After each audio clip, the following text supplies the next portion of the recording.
बोलो जयकारा बोल मेरे श्री गुरु महाराज की जय। श्री सद्गुरुदेव भगवान की जय।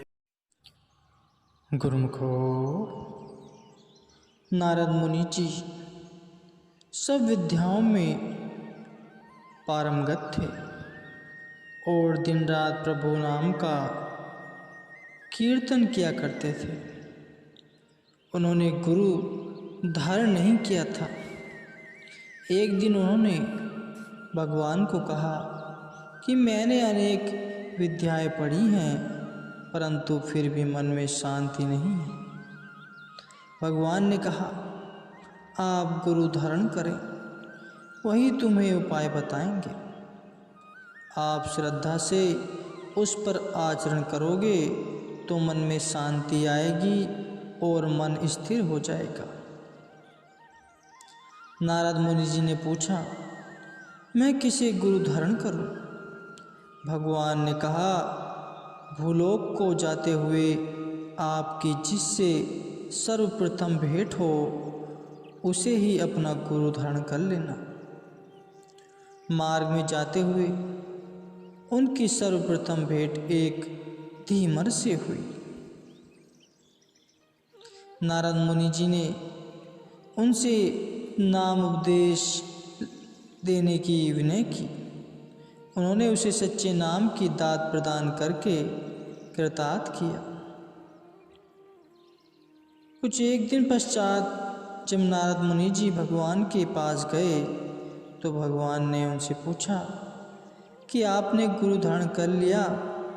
नारद मुनि जी ने कहा कि मैंने गुरु तो धारण कर लिया, पर जब तक वे कुछ और कहें। भगवान ने कहा कि आपने गुरु पर अविश्वास कर मुंह से जो पर शब्द का उच्चारण किया है, उसके बदले में आपको 84 भुगतनी पड़ेगी। यह सुनकर नारद मुनि जी व्यतीत हो गए और भगवान से इस 84 से छूटने का उपाय पूछने लगे। भगवान ने कहा कि केवल गुरु ही आपको 84 से मुक्त कर सकते हैं। इसके अतिरिक्त मुक्ति का अन्य कोई उपाय नहीं है। भगवान द्वारा रचित माया की चकाचौंध में भ्रमित होकर जीव 84 के चक्र में फंसकर दुखी व परेशान होता है। गुरु की कृपा से उसके सभी दुखों का निवारण हो जाता है और उसके अंतर्मन में ज्ञान का उजियारा हो जाता है। वह अनंत सुख भोगता हुआ मालिक के धाम में निवास पाता है। संपूर्ण जगत में गुरु से श्रेष्ठ और कोई नहीं। यहाँ तक कि ब्रह्मा, विष्णु और महेश भी सद्गुरु के चरणों में नतमस्तक हो उनकी वंदना करते हैं। नारद मुनि जी ने हृदय से पश्चाताप करते हुए सद्गुरु के चरणों में श्रद्धा सहित सिर झुकाकर क्षमा याचना की और 84 से छूटने का उपाय पूछा। श्री सद्गुरुदेव जी ने अपनी असीम कृपा करते हुए फरमाया, तुम भगवान से जाकर पूछो कि 84 कैसी होती है। कृपया मुझे उसका नक्शा बनाकर बताइए। जब भगवान अपने कर्म कमलों से 84 का नक्शा बना देंगे तो तुम उस पर लौट जाना। भगवान द्वारा पूछे जाने पर कह देना कि आपकी बनाई हुई 84 भोग रहा हूँ। वह 84 भी आपकी ही है और यह भी आपकी है। तब भगवान अवश्य ही तुम्हें क्षमा कर देंगे और तुम पल भर में ही मुक्त हो जाओगे। नारद मुनि जी प्रसन्न मन से भगवान के चरणों में उपस्थित हुए और उन्होंने सदगुरु द्वारा बतलाई युक्ति से सहज में ही 84 से मुक्ति पा ली। सदगुरु के एक वचन में इतनी दात एवं शक्ति भरी होती है जिसका अंत वेद शास्त्र भी नहीं पा सकते। आदि शब्द गुरुदेव का ताका अनंत विचार था के मुनि तन पंडिता वेद न पावे पार। कबीर साहिब जी फरमाते हैं, परम संत श्री कबीर साहिब जी वर्णन करते हैं कि सतगुरु की वाणी धुर की वाणी है। वेद शास्त्र मुनि व अन्य विद्वान कोई भी इसका पार नहीं पा सकता। जो सतगुरु के वचन को सत्य जान शीश पर धारण करता है उसके सब दुख दर्द नाश हो जाते हैं। प्रकृति की सभी शक्तियाँ उसकी सहायता करती है। इसके विपरीत जो सतगुरु के वचन पर अविश्वास करता है वह स्वयं को घोर नरकों में डाल देता है। कबीर साहिब जी कहते हैं, सतगुरु शब्द उलंघी के जो सेवक कही जाए, जहाँ जाए तह काल है कह कबीर समझाए।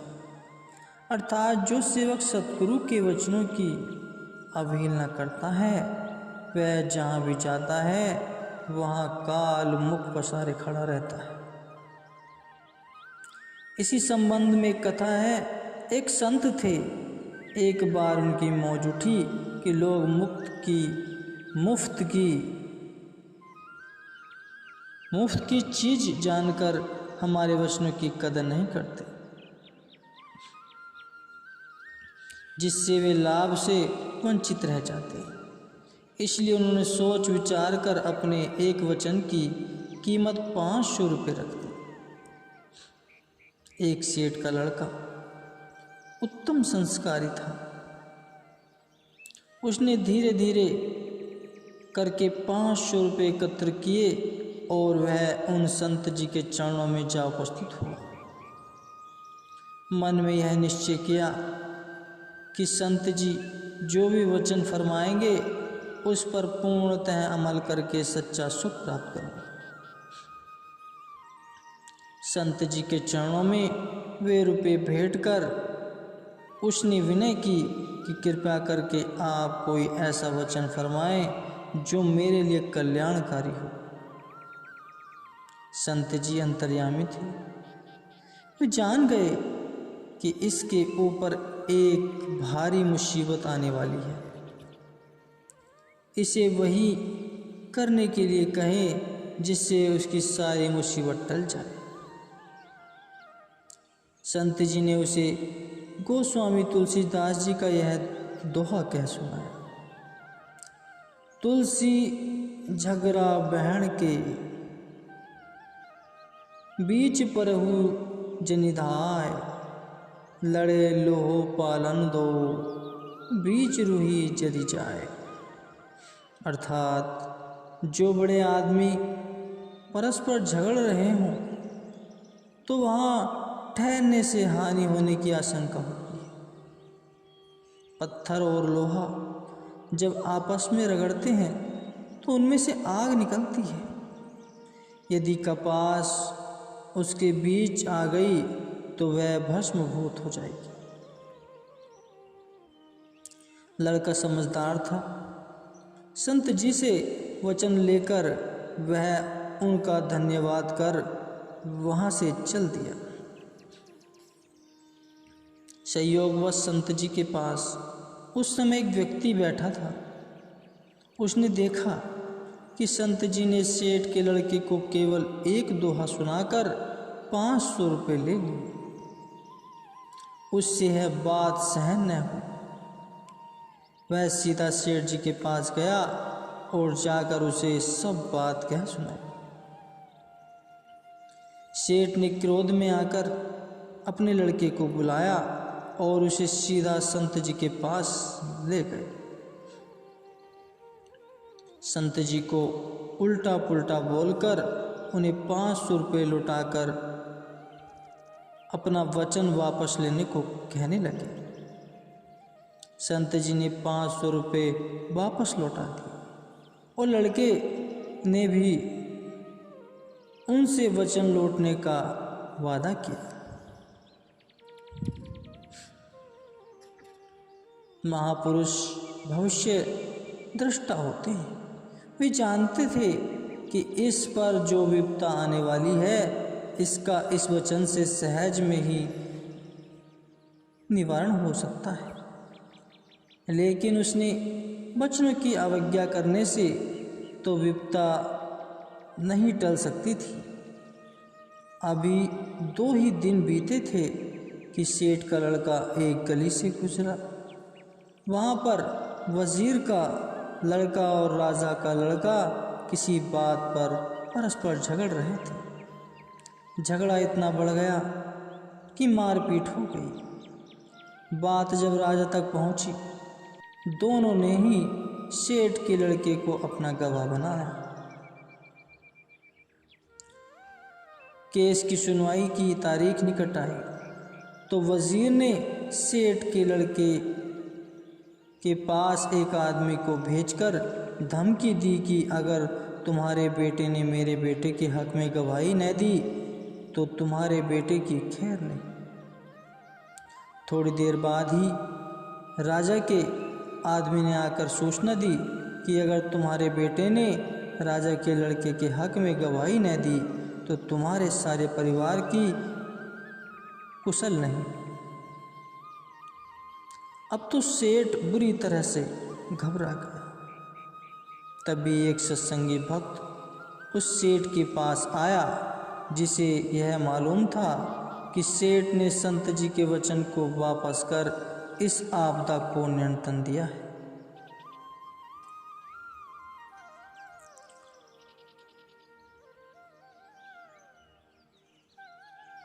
कि सेठ ने संत जी के वचन को वापस कर इस आपदा को निमंत्रण दिया है। उसने जाकर सेठ को सलाह दी कि अब भी वक्त है, उन्हीं संत जी की शरण में जाओ, वे अवश्य ही इस विपत्ति से निकलने का कोई न कोई उपाय ढूंढ निकालेंगे। सेठ को उसकी बात रास आ गई और तुरंत ही संत जी के चरणों में जा उपस्थित हुआ, क्षमा याचना कर सारी बात कह सुनाई और विनम्र भाव से कुछ धनराशि भेंट कर वचन सुनने के लिए विनय करने लगा। संत तो स्वभाव से ही दयालु होते हैं। उन्होंने कहा कि मैं धन का क्या करूँगा, अमुक स्थान पर एक मंदिर बन रहा है, आप यह धनराशि वहाँ भेंट कर दें। जिस दिन केस की सुनवाई हो और पूछा जाए कि पहले किसने हाथापाई की थी तो तुम्हारा लड़का पागलों की भांति हंसने लग जाए और उल्टे पुल्टे उत्तर देता रहे। जज इसे पागल जानकर रिहा कर देगा और इस तरह से यह सजा से बच जाएगा। उस लड़के ने संत जी द्वारा बताई हुई युक्ति के अनुसार पागल का स्वांग रचकर अपनी व अपने परिवार की जान बचा ली। जज ने दोनों में से सुलह करवाकर लड़के को सजा से मुक्त कर दिया। सत्पुरुषों के छोटे छोटे नुस्खे जीव को नवजीवन प्रदान कर उसे चिंताओं के समुद्र से निकालकर किनारे पर लगा देते हैं। संत कृपा से उन्हें विवेक के चक्षु मिल जाते हैं। वे सत्पुरुषों से संबंध जोड़कर पूर्ण लाभ प्राप्त कर लेते हैं। सत्पुरुष फरमाते हैं, संतन शिव मेरी लेवा देवी, संतन शिव बिवारा, संतन शिव हम लाहा खाटिया, हरि भक्ति भरे भंडार। फरमाते हैं कि संत पुरुषों से मेरा लेन देन है, वे उनसे ही वर्णज व्यापार है। संतों से ही मैंने नाम का लाभ उठाया है, जिससे मेरे मन का खजाना परम पिता परमात्मा की प्रेममयी सेवा से परिपूर्ण है।